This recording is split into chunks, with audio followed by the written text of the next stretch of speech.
bombarded with the news of job cuts and retrenchments in the primary sectors of the economy, manufacturing, mining.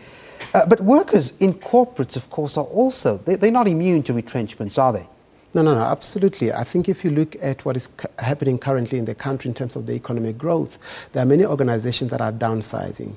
And whether you're talking of an organization that is downsizing by one person, or you're looking at an organization like in the mining sector that's downsizing by 16,000 people, but people are being downsized and are being retrenched. It's something that is big in the country at the moment.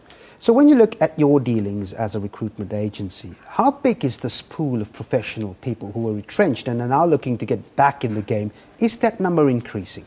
Absolutely. What we have seen more and more in the country is that people are being retrenched, and most of the people that are being retrenched are retrenched at a stage when they are still actually economically active. In other words, they still need to work in order for them to survive and to look after their family. And these are the people that are actually trying to look for opportunities back in the market. So it's quite a big pool at the moment, and every year we see this pool growing. Yep.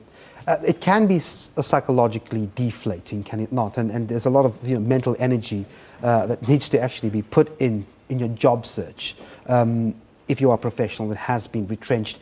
Is this quite evident in the work that you do, where you see people really deflated after being retrenched and are now in search of a new job? Yeah, absolutely. Most of the people that come out of a retrenchment, I'm not saying everyone, but the majority of them, when they come looking for new opportunities, you find one thing that is very common. Their confidence level has been knocked off completely. So these people, they've got skills, they've got the know-how, but because of the process that they've gone through in terms of retrenchment, you find that they are really not confident, one, that they will get the job, confident that when they get into the new environment and the new job, they will be able to perform at the level that is acceptable or at a level that is required by that particular new employer. So we see this as a big issue, because as a prospective employer, you want to make sure that the person that you are employing for a particular position is actually right mentally, psychologically, so that they are able to perform at the right level.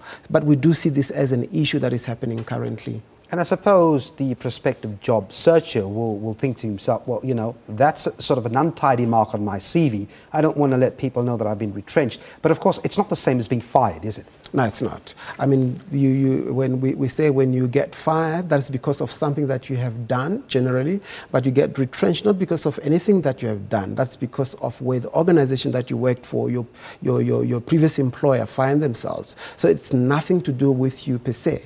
But the truth of the matter, again, is that when you have left there and you have been retrenched, you ask yourself questions like, why is it me that was retrenched? Why not the other person?